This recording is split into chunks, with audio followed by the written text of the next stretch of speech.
Sorry, I don't love you. Afraid I've grown accustomed to. Cause with you, something isn't wrong, something isn't wrong, something isn't right. I wish you could be. Hey everyone, welcome to Geekdom is back, as is Becky Kovach. We're talking all about Warped Tour today, and we're just going to give you a little overview on what it is in case you have not heard of it, have not gone to it, but it's a traveling festival basically, which with a bunch of pop punk bands, rock bands, metal bands occasionally. It covers a variety of the rock genres. So basically it happens over the summer and you'll have it go coast to coast and places in between. And since Becky and I are both on different coasts, I figure it would be cool to talk about our respective experiences. So, this started in 1995. So I was probably 2.5 when it started. That sounds about right. Yeah. Sorry to make Kevin Lyman feel old. But I have been to Warped Tour at least 4 times, I want to say. I've been to 3 different locations in Southern California for it. So, Becky, for you, I know you flew out here recently too, because this year was actually the last year of the touring Warped Tour. Yeah.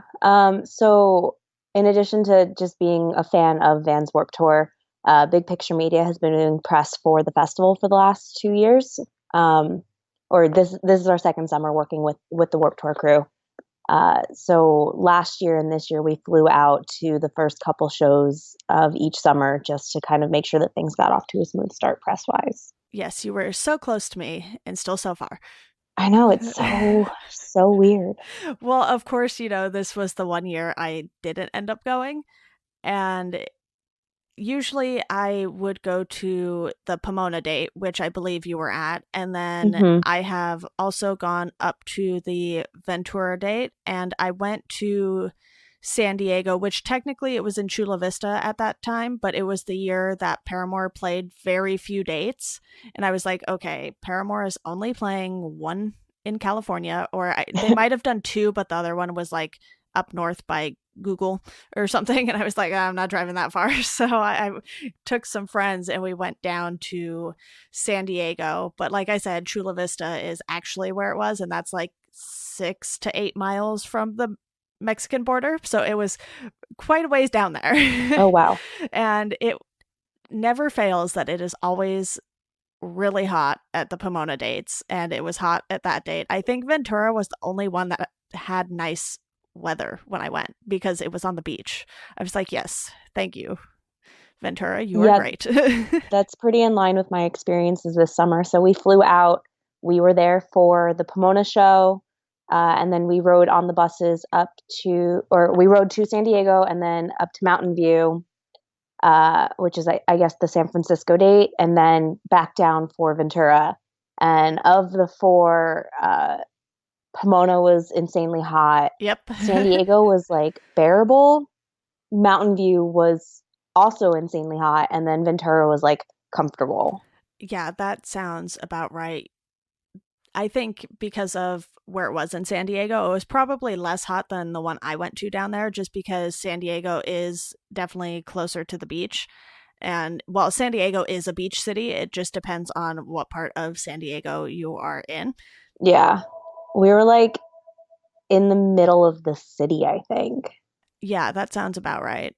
Because it was probably by like the convention center and that sort of stuff. So it was probably more like downtownish area. I think it was the convention center in like the parking lot. SDCCU. There are like a bazillion universities down there. I had a basketball tournament one year in San Diego, and I think we played at 2 or 3 different schools just for one tournament. And I can't keep them all straight because there's a UCSD, there's a SDSU, and then SDCC is probably a community college or something like that. I have no idea. There are so many of them. California, gotta love it. Yeah. Well, I did enjoy getting a chance to see those dates and like how those venues work and the different layouts and stuff. And I will say, of the 4, Mountain View was probably my least favorite. Okay. And it really made me appreciate these Jersey dates a whole lot more. Yeah, Pomona was definitely the one I frequented more just because of it being the closest one to me because I'm in Orange County and technically none of them are in Orange County, which that's fine. That's okay. I will drive for these things because they're all day events. So I know, the drive time is going to be worth it. But with Right. Pomona, it was always so hot. And because of how the fairgrounds is set up, it's like there isn't really a ton of shade at that one. No. It's like you have to go to the outskirts to find the shade because I believe it used to be a racetrack. It might still be a racetrack. Hmm. I don't know what exactly it is used for other than the fair because I haven't really gone there for anything other than Warp Tour. But it's just one of Yeah. those things where because Warp Tour happens during the summer, which makes sense from a business standpoint because you want as many kids to go as you can and they're all out of school during summer. But it's just always hot pretty much no matter where you go. Like I said, Ventura was maybe like low 70s, which was nice. That's like some good festival weather and it was breezy and everything like that. But Pomona is just always unbearable. And, it's amazing how many people will fight the heat to go to these things. Although it does end poorly for some people, you see plenty of people not hydrating enough. And, at this point, it's kind of pointless to do tips on what to do when you're at Warp Tour since it is now ending. But it's just one of those things where you have to like take care of yourself first and then enjoy the music second almost. Yeah. With Warped Tour, you definitely have to be really careful about the heat and like making sure you're drinking enough water, which the festival over the last few years has gotten really great about having those like free refill stations, Yeah. which is super helpful. And like there's always EMTs on site and like paramedics on standby just in case. But they take as many precautions as they possibly can to make sure that everyone is safe and still having a good time. Yeah, I think the first time I went to Warp Tour, they didn't have those refill stations, but those were definitely a huge help once they had them because I am someone who has plenty of, like plastic reusable cups and stuff, or just, Yeah. sports water bottles and everything like that from when I was playing basketball. So I was like, okay, yes, take the biggest water bottle I have, and then I will fill that up. Yeah, I can definitely remember being a kid going to Warp Tour and the refill stations weren't a thing yet. So it was the kind of thing where like we budgeted out money for merch and then we had to also budget out like here's $10 to spend on water for the day, which definitely wasn't enough back then. Yeah. But the free refill stations have been a game changer and I think it was so smart and uh, I believe it's Cool Gear sponsors that stuff. Okay. So it's really great of them just to have those stations set up throughout the day.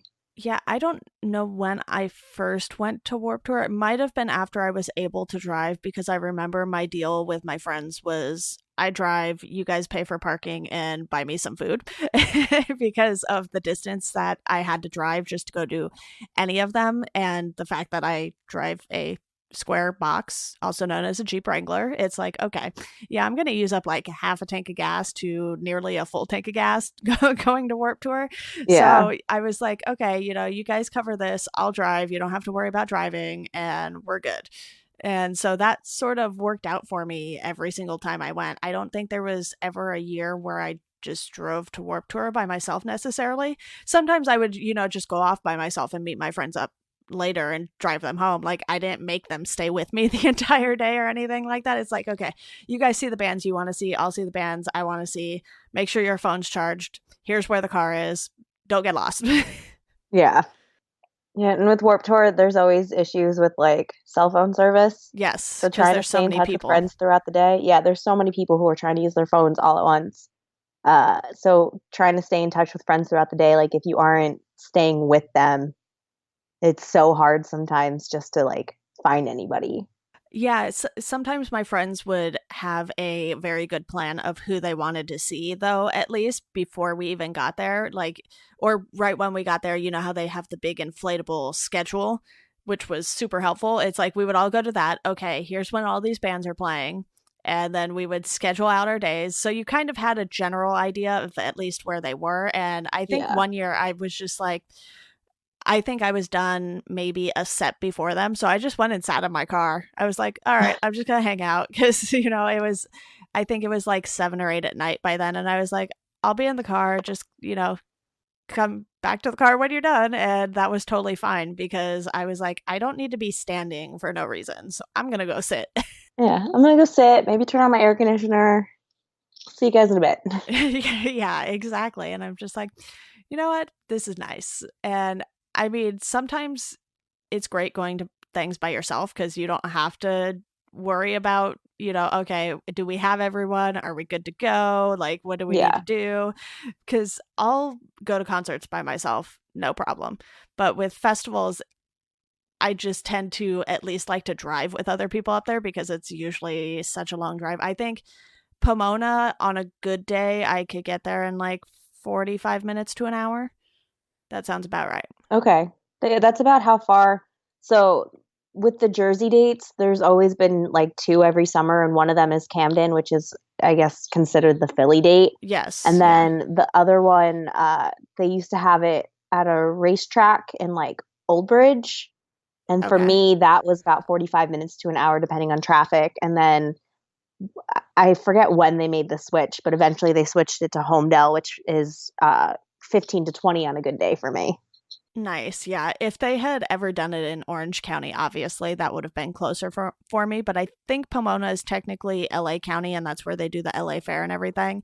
So Yeah. I was either driving there. Ventura was 2.5 hours, I want to say, just because we hit all the Warped Tour traffic going there. And then probably about the same when we went to Chula Vista, because I remember like driving through Border Patrol to get there or to get back, one of the two. Wow. Yeah, it was very far south. I was like, okay, yeah. But Paramore was worth it. So, did you ever find yourself going to a specific date just because of who was playing? Because it's pretty common that some bands will only do, 5, 6, 7 dates or something like that, and they sort of stay within the region that they're in. So then Yeah. they can go, and if they have their own tour to support an album or something like that, they kind of leave from Warp Tour and do that. I've seen bands have like Warp Tour dates and then have like European dates. So did you ever find yourself going to a specific date just to see this one specific band? Not so much with Warp Tour because like a lot of the special guests tend to be like on the East Coast dates, I feel. Um, but also there was always enough like bands or artists or whatever who were playing on the dates that I could go to that it made it worth it for me to go regardless. And like you always end up having some kind of conflicts or whatever anyway, so you're never going to see all of the artists that you want to. Right. So I just never really stressed about going to specific dates because of one specific band.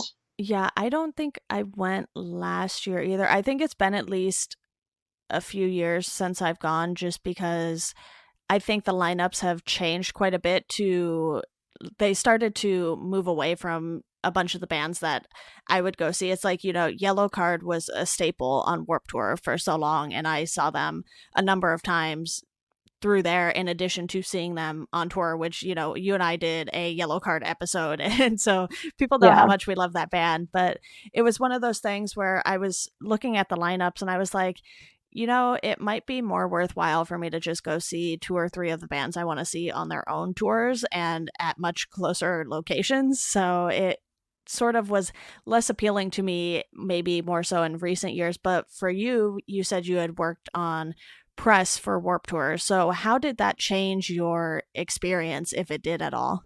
I mean, it's definitely different going to Warp Tour as somebody who works with the tour versus going as a fan. Like even like right before starting to work with Warp Tour, we always had bands that were playing. Right. So we would get in through our bands and we'd go to see our bands play. But even that is super different from doing press for Warped Tour as a whole. Um, just because with us working with the tour and going out for the first few dates of the show, we get to know more of the production staff behind the tour. So when I go now, like even when I go in a couple weeks for the New Jersey dates, I'm going to be seeing a lot more people that I know versus just going to see like our bands. And it feels like I can kind of walk around more and see more of the behind the scenes stuff without feeling necessarily like I'm in the way. Like I'm there to work and to learn about the tour and to be able to pitch it better to people. Yeah, and obviously it is work, but because of the fact that it's Warped Tour, it might not, feel like work 100% of the time. And that's obviously a perk of doing something like this. It's like, yes, I'm here to work, but I can also have some fun because it's Warped Tour and not everything is, 100% serious all the time. Oh, it absolutely doesn't feel like work when you're there. In Pomona, so our two heaviest press days for the beginning of the tour were definitely Pomona and Ventura. And Okay. that first day in Pomona, we probably set up a couple hundred interviews across all of the bands of the tour. So it was a hectic day, like trying to coordinate all of that stuff on site when you don't get set times and bands sign up for press the day of. It can be very stressful and a little bit crazy. But when you are in the press room and just kind of like introducing bands to writers and writers to new artists they might not have heard of, but they're there and they want to interview as many bands as possible, like it's such a fun thing to be doing and getting to know all of these bands on a more personal level. Yeah, plus Warped Tour has been going on for 20 plus years at this point. It's more of a well-oiled machine than most festivals because I know when I went to High and Low Fest, I had a press pass, but I had zero clue where the press tent was. And by the time I found it, there was no one there. I was like, oh, okay. All right. I'll post on Twitter, I guess, because I didn't have any interviews set up. I didn't have anything set up. I was like, where is everything? I ended up finding Zach Zarillo. I was like, dude, where's the press tent? He was like, oh, it's like back behind the barrier and back by the train. I was like, how would anyone find that? Because it definitely wasn't on like, I don't think they even had any sort of map. I don't know. Maybe they did in like the little pamphlet or whatever for the festival, but I was like, I don't know what's going on right now. So it was a little confusing. And that was, I believe a first time festival. But with Warped Tour, you have someone in charge who has been doing this for years. And it's like, okay, even if it changes publicity companies or anything like that, it's like, okay, Kevin Lyman definitely knows what he's doing at this point. I know there have been some questionable decisions on who to let on the tour and who not to and things like that, but it's one of those things where it's like, okay, here's the press area, we know where to go, and we have all these things lined up, and it seems like it's just a lot easier of a process for a festival that has been going on for so long, and one that has so many dates too, because it is a touring festival. Yeah.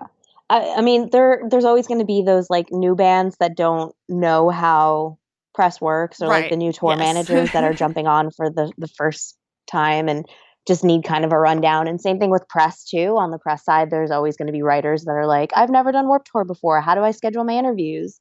But as a whole, we kind of have a whole system down, and like we're able to explain it in a way to help people understand and to make sure that everything is done as efficiently as possible. Yeah, I think for me, one, because my website is so small, I was like, yeah, there's no point in me applying for press for Warped Tour. And then because part of me just likes everything so organized, I was like, I can't deal with this. I will be stressed the whole time because I don't know what I'm doing.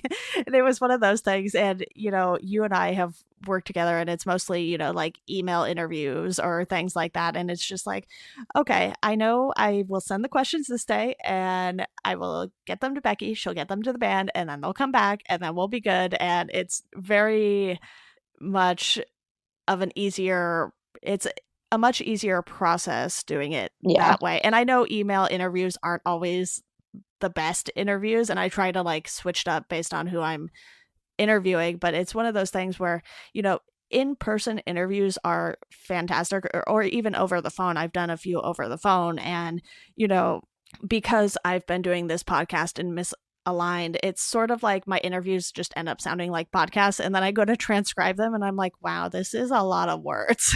Yeah, I that's probably the hardest part about doing an in-person or an over-the-phone interview is the transcribing part. Yeah, it definitely takes a very long time, which is why if, a band has an album coming out or something, I'm just like, can we do an email interview? Because I know I will be able to get that up in a much more timely manner because, as someone who just takes time to edit podcasts and everything, I know how long it takes to go through audio. And when you have to do it at like half speed so you can type all the words up, it's just like a 2 to 3 hour process sometimes for like a 30-minute interview or something like that. I recently did a few phone interviews and they were like 20 minutes. And, we've been podcasting for 20 minutes now, roughly. And if I were to transcribe this podcast, it would literally take me like 4 hours probably by the time we're done with it. Yeah, it's one of those things where you want to take your time with it because you want to make sure that you're quoting everything right, but yeah, it just can take so long. And at a place like Warped Tour where there's bound to be background noise, it's like, okay, if you miss a word or miss someone's name that they mentioned, you have to go back and you have to like fact check with the publicist or the band or the manager or someone and then figure out if what you got down was right or not. I know when I was interviewing a comic book person recently, she mentioned so many names in the interview. I was like, oh dear God, I am going to have to go back and like figure out who she's talking about, because sometimes she only used first names and I was like, uh-oh. And it was one of those things where I was like, okay, I did my research, I found all the names, spelled them all correctly, because when I was transcribing I most certainly did not spell like half of the names correctly. So it was one of those things where, yes, doing press for something like Warped Tour would have been really cool, but the amount of time it would have taken me, because it's just me by myself. I'm not a bigger publication that has like people or interns for that matter that could do these things for me. So just knowing how much time it would have taken, I would have done like 1 or 2 interviews and been like, okay, that's it. That's my max capacity. And I felt like, that wouldn't have been fair to Big Picture to just have me come in and do 2 interviews and be like, nope, I'm done. Well, we would have had you out anyway if you'd wanted to come. And I would have burned. Surprisingly, I did not get sunburn. We were there for 4 shows. I was in and out of the sun all day long. Did not get sunburned. I was really proud of that. I'm pretty sure every year I have burned, no matter how much sunscreen I put on, no matter how much shade I sat in, burned every time. I usually end up with at least sunburn on my face. Oh, yeah. So I was really proud that I didn't. My nose is the worst. It's just like I have like this little bulb on my nose that gets sunburned every time I do anything outside for an extended period of time. But I remember one year, it might have been actually one of the last times I went to Warped Tour. I knew the person working the Fearless tent. We had interned at the company together and she would go out and do Warped Tour for them. And so I was able to just, hang out under the tent, and it was shaded and I still burned. I was like, I do not understand. I am just too white to be outside, apparently. It's just how Warped Tour works. Yeah, I was like, no matter how, like, I would put sunscreen on maybe once every hour or 2 and still get burnt. I was like, I don't understand. I was probably sweating too much for the sunscreen to actually be effective or something like that. Yeah, it's like, it's so hard because it's so hot that trying to put sunscreen on, you sweat it all off within like 5 minutes. Yeah, and I've never been a huge fan of like the smell of sunscreen or anything about sunscreen, but I will put it on when I have to. But then I'm just like, this feels pointless, especially when it's that hot out. Yeah, but you got to do it because otherwise you're screwed. It's the reapplying that always gets me because I never remember to reapply. See, I was doing that. And then I think maybe once I got into the shade, I was like, okay, I don't need to reapply as much because I'm just hanging out here and it'll be fine. And it was not. So clearly, even if you are in the shade, need to reapply that sunscreen. Yeah.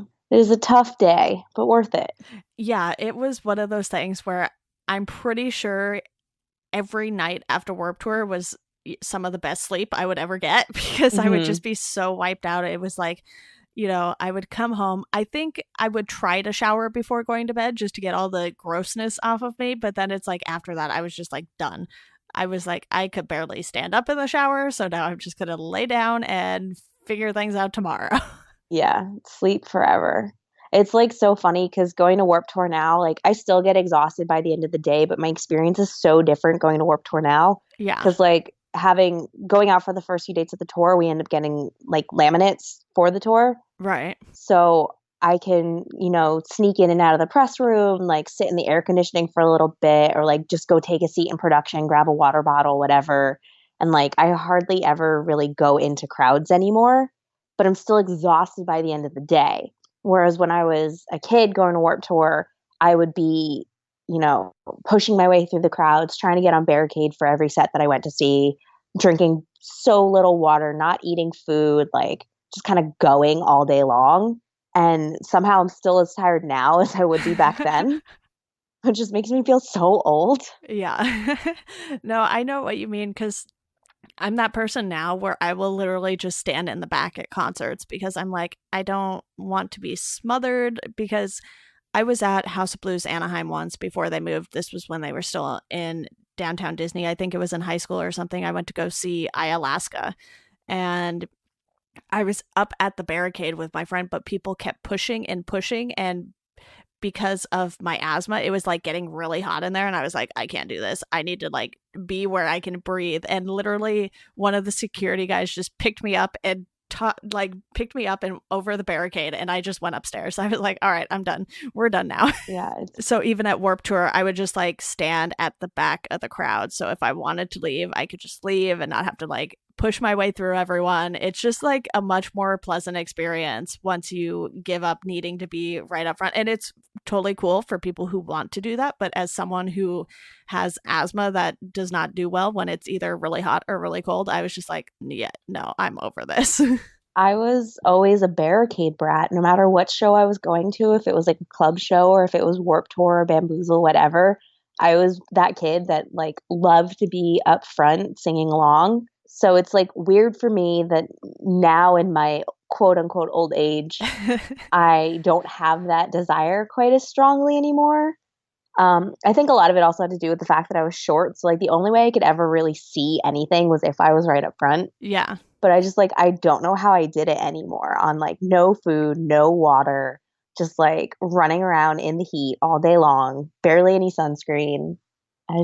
It's like, it's weird to think about it now and be like, wow, that doesn't sound fun at all. Why did I love it so much?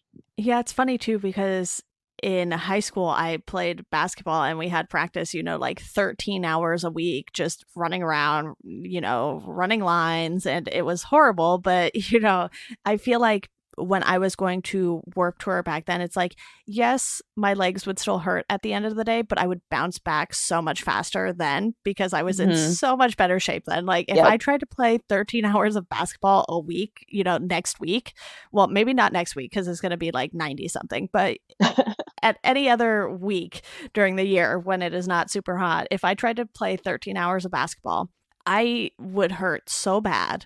Even in college, when I was trying to play club basketball, it was like I would go to practice once or twice a week because I had classes that clashed with the practice times. And I was like, oh my goodness, it was just this vicious cycle of being sore. And I think the last time I went to Warp Tour, I was like, wow, this just hurts so much more these days. And it's like, we're not old, really. And it's just one of those things where you get so conditioned to doing things at a certain point, and once you don't do them as much anymore, it just hurts so much more to do them because I hardly go to concerts these days because one, money, and two, I'm just like not inclined to drive to LA for certain shows because it takes so much time out of my day, and I'm like, okay, this is going to be a whole thing, and I'm just not up for it quite as much anymore. But like, I'll go to shows down here at the observatory or something like that, and it's just like I'll be in the middle section or the back section depending on how crowded the show is. If it's sold out, I'm more than likely in the back. So it's one of those things where I'm like, I'm just so over being elbowed and kicked. And, I think at Warp Tour, I was kicked in the face once by someone who was crowd surfing and it broke my sunglasses. And that was just not great because it is always super bright at Pomona. And I was like, all right, I'm over this. I'm just going to be in the back now. Yeah, I definitely took more than a few kicks to the face from crowd surfers, especially like being on barricade, which is another thing that I'm like, I didn't mind that back then. Right. These days, I'd be so angry. Yeah, you're like, really? Do you have to kick me in the head? Like, could you watch your feet, please? Thank you. Yeah, it's just funny how quickly that changes too, because when you think about it, it's not that long ago that you and I were probably like, yeah, let's be towards the front, be as close as we can get. And now it's just like, yeah, if I'm up front, cool. If not, cool. It's fine. I'm here. The last time I was on Barricade for a show was about a year and a half ago. It was those final yellow card shows I was going in to guess that. Los Angeles and Anaheim. And I was 100% on Barricade for both of those last shows. Didn't mind it. Now I'm just like, I don't know that I would ever do that ever again. Yeah, and I think some places it's easier to control too, but just because of the size of Warp Tour, it's like, you have circle pits and mosh pits and people crowd surfing, and it's just everywhere because there are so many stages. And it's like, okay, in comparison to how many people are at Warp Tour and the number of security people, it's like the security people are severely outnumbered even when they have a lot of them. So it's just one of those things where, because it's such a big space, it's harder to contain some of that sometimes. And they've done some cool things where I'll go be up front, like the acoustic tent and everything. I was right up front for a couple of artists one year. I think it was a year when Koji was playing, and I'm pretty sure I ended up in someone's video on YouTube. I was like, why do you do this to me? It's hot and gross and everyone looks horrible.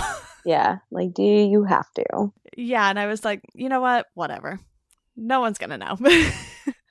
So I want to talk about the fact that Warp Tour is ending and sort of what that means, I guess, for your summers in general, because obviously doing press for the festival, you've gone to probably more dates than you normally would had you not been doing press. Is that accurate?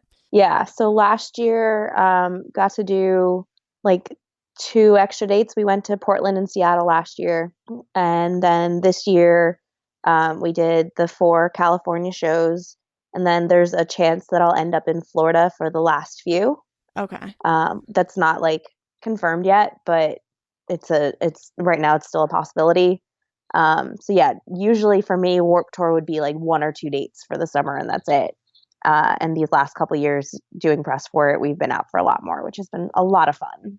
Yeah, I can't imagine doing multiple dates, especially since you came out here and you know what it's like here and how exhausting it is because of how hot it is. And I imagine it's equally as hot plus more humidity on the East Coast. Yeah, so the East Coast dates are always insanely hot and like so humid and just kind of awful. Going to like Seattle and Portland last year was really cool because it was a little bit earlier in June. The tour like kicked off a couple weeks earlier, Right. and those dates in particular were just like really comfortable. I think there was one day I was walking around in shorts and like a sweatshirt, and I felt great. So that was really cool. But doing like a string of dates like the 4 in California a couple weeks ago, it's not as bad when you're traveling with the tour. So like we were Right. sleeping on the tour buses.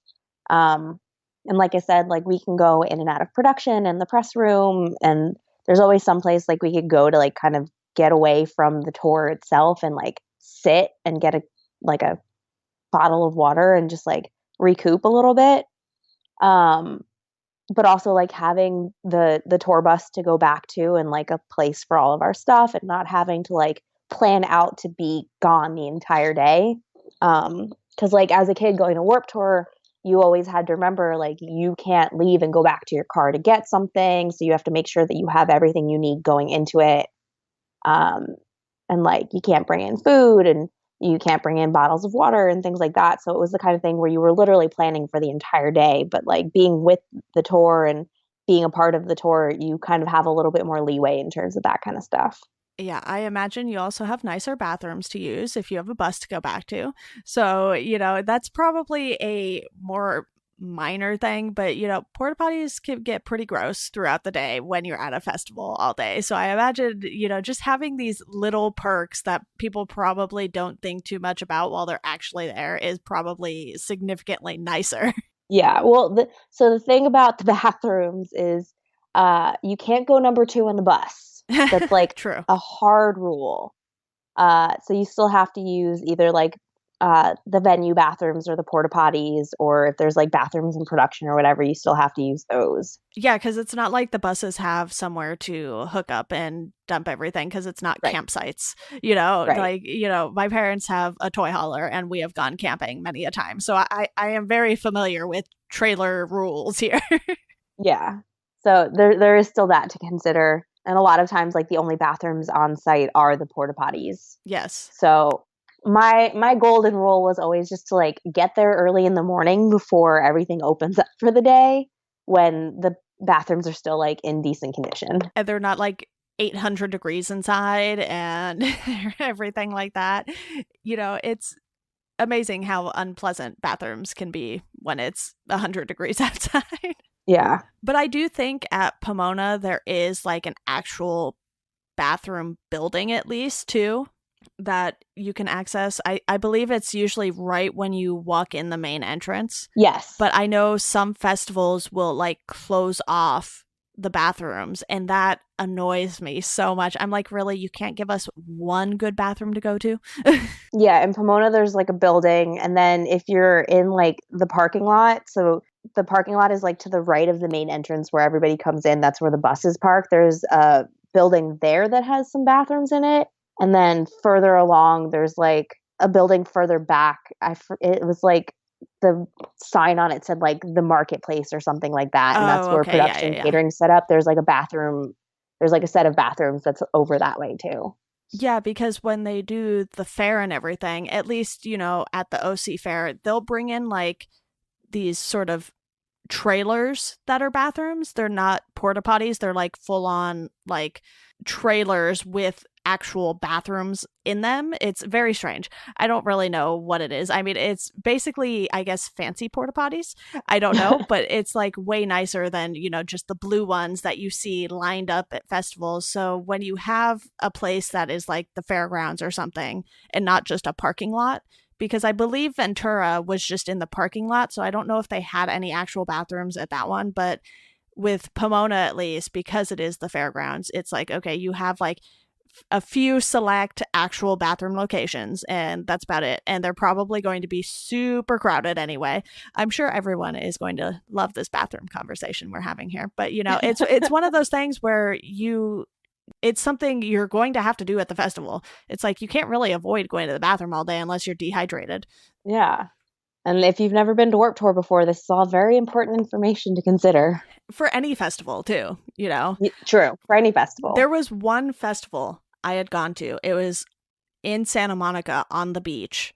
And they had some of the nicest porta potties I swear I have ever seen. And it doesn't surprise me because it's Santa Monica, first off. But I was just like, where did these come from? And why don't we have these everywhere at festivals?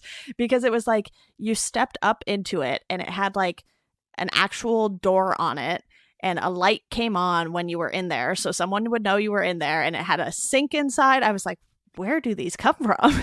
Yeah, that sounds really nice. Yeah, it was very strange. I know that's a weird thing to get excited about, but sometimes you just don't want to have to deal with other people's grossness when you're at a festival. It's like, there's already too many of us here. So let's just be civil people.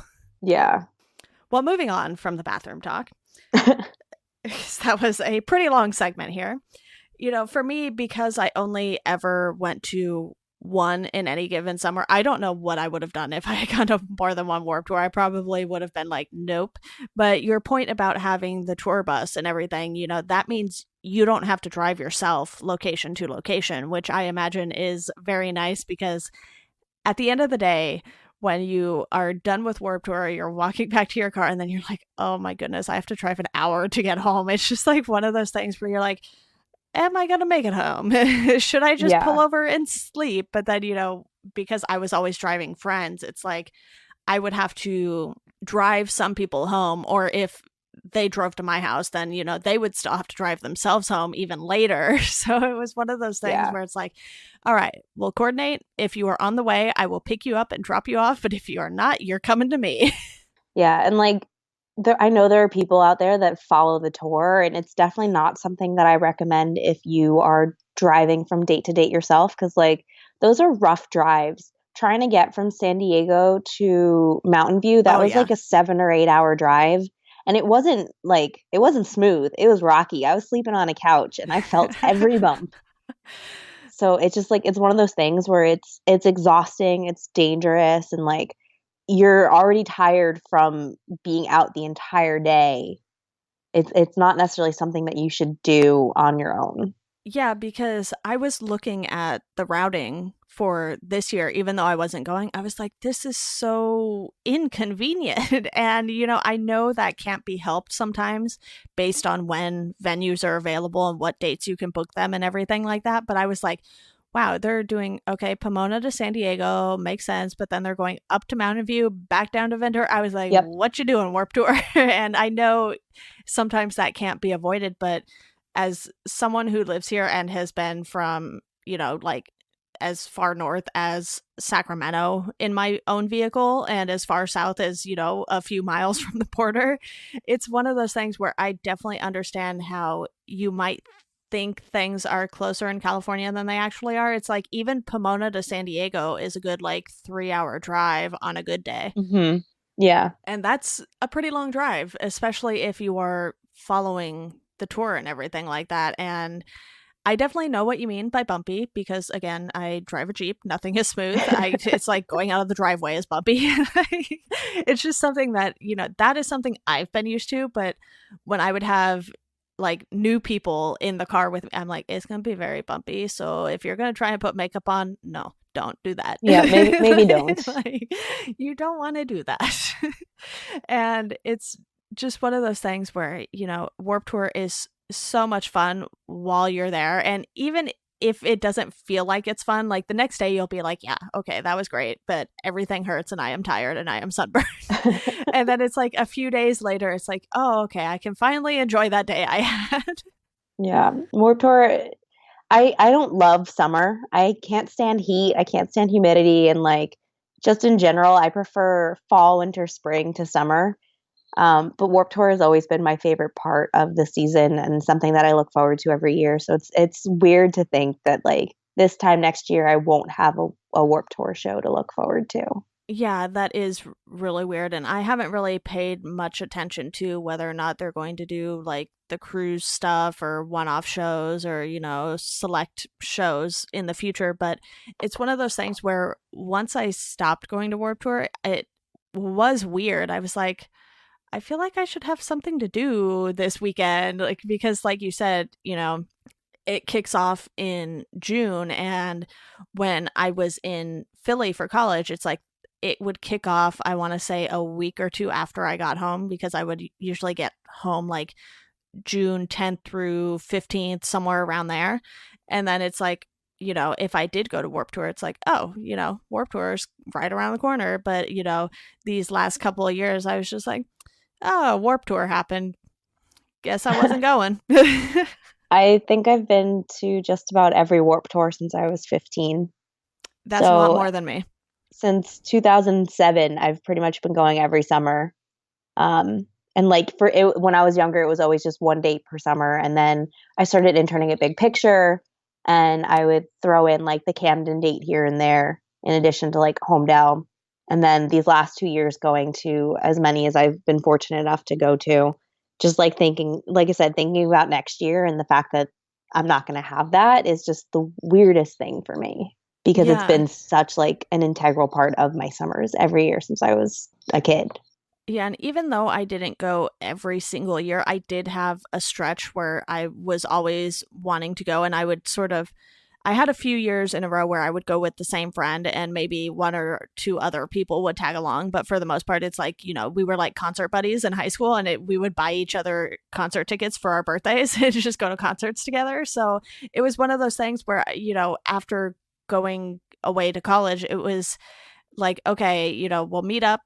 And it was like, I never went away to college somewhere else. It's like, okay, here we are doing Warped Tour again, same as usual. And then I think I went with a different group of friends one year to Pomona, and I played basketball with them. So I just like picked them up because they lived on the way. And I was like, all right, you guys go ahead and do your thing and we'll meet up later and we'll get food. And I don't know, because they liked a different set of bands than I did. So it was just one of those things where that in itself was a little bit of a different experience.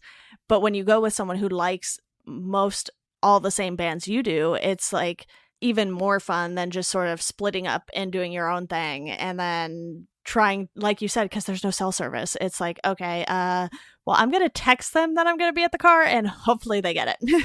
Yeah. Yeah. Growing up, I always had my best friends always liked the same bands that I did. So going to Warped Tour together was a great time because we would pretty much be in line with like who we wanted to see and like what the priorities were. Right. Yeah, exactly. And even though I haven't gone in the last few years, it's still going to be weird not having Warped Tour around because you can always sort of tell when it's Warped Tour, whether it's on social media or just like in the general area because people are talking about it or anything like that. And to not have that, it's like, what are all these venues going to do in June and July? It's like Yeah. they're going to have to find something to, fill those voids, even though Warped Tour is only at a specific venue for a day, but it's still going to be a big change for a lot of people's summers because there are people who have gone like since it started too, who have gone Hmm. every single year. And that is crazy to me. And it's just amazing how much of an impact Warped Tour has had on the music scene for the last 20 plus years. Yeah. And I mean, just thinking about what it means for all of these bands that get to spend their summers playing Warped Tour, I think that we're going to see a really big shift in like touring within this scene within the next couple of years as people try to figure out like what it means now that there is no Warped Tour. Yeah, even for the bands, like you said, because the bands are on typically more than one date. So for them, it's a totally different experience than it is for fans like you and I who would just go to one and then you later on going to more and then even working with the tour. It's just crazy how much it's going to be like, okay, now what do we do with our summer for a bunch of these bands? But is there anything you want to touch on before we wrap this up that we haven't covered? No, I feel like we've covered a good, like, we've kind of covered all angles on Warped Tour. I mean, yeah, Um, we got our toilet talk in. I think we're good. um, I guess the only thing left to say is just if anybody listening hasn't been to Warped Tour before or their date hasn't come up yet and they're kind of on the fence about going, I definitely recommend making the trek out to see this last tour. The lineup is really fun. It's a lot of not I don't want to say throwback bands because all of these bands are still doing things, but it's bands like We the Kings and Simple Plan and Senses Fail and The Used was doing a few weeks on the tour and 303 is out all summer long and Real Big Fish and it's such a fun lineup of bands that like I know for me personally I've grown up listening to these artists and they're still putting out music that I love. Yeah. So it's a fun day. It's a really fun day. So if you're on the fence about going, definitely do it. Yeah. I don't think I was ever really on the fence about going this year. I think I was okay with, knowing that it was ending and knowing that I had gone to some great Warped Tour dates in the past because, like I said, for me, I'm at that point where it's like, yeah, if I go to something cool, if I don't, that's fine. If I stand in the back, that's cool and everything like that. So it's just one of those things for me where I was fine with it. I was like, Yeah, and that's I'm cool not going to too. regret this. It's fine. I will be able to see these bands still. It's not like the bands are all going to stop being bands just because Warped Tour is ending, but they will have to figure something else out. Yeah, like I said, I think that we're gonna see a really big shift in like touring in the next few years because if you think about it, Warped Tour has like 80 bands per day Yeah. on the lineup, and that's like over the course of the summer, there's well over 100 bands that are playing this tour. Those bands are all going to have to find other ways to tour, and I think it's going to be a lot of competition in terms of show dates and things like that. So I think it's going to be very weird and very different, and I think that there's going to be a huge impact that a lot of people haven't really considered yet. Yeah. But in the meantime, Warped Tour is still here this summer, and all the bands are playing the hits. Simple Plan's set is literally just hit after hit after hit. Nice. It's so fun. I bet. And like We the Kings has so many hits that think people don't even realize are like their songs. Yes. And they've had consistently, like for the dates that I've gone to and from photos and stuff, they've had consistently one of the biggest crowds at like every show, which has been so cool to see. And I will plug this so you don't have to, but go listen to the new We the Kings album 6 if you have not Yes, already. please do. Help keep me in a job. No, I'm you know. kidding, but it's a really great record. The single "On My Love" has been stuck in my head since pretty much I first heard it. Um, and they're a great group of guys, and they put on a really good show. So yeah, please go listen to that new record. Awesome. Well, Becky, thank you so much for coming on to talk about Warp Tour. I don't know if there was any real like format to this show this time. We kind of just rambled and then talked about toilets and then, talked about bands. But I think we covered, like you said, pretty much everything about Warp Tour, and it's something that a lot of people will definitely be missing. So thank you again for coming on to talk about it. Yeah, my pleasure. Warped Tour is something that I could talk about until I'm blue in the face because this tour is just, it's had such like, it's meant so much to me personally, and it's such a huge part of who I was as a kid growing up and trying to figure out what I wanted to do. And now it's such a huge part of my professional life as well. So I'm more than happy to go to kind of talk about what this tour has meant and the legacy that it's leaving behind. Awesome. Well, it was definitely a fun conversation. And to our listeners, as always, thank you all for listening, and we hope you enjoy the rest of your day.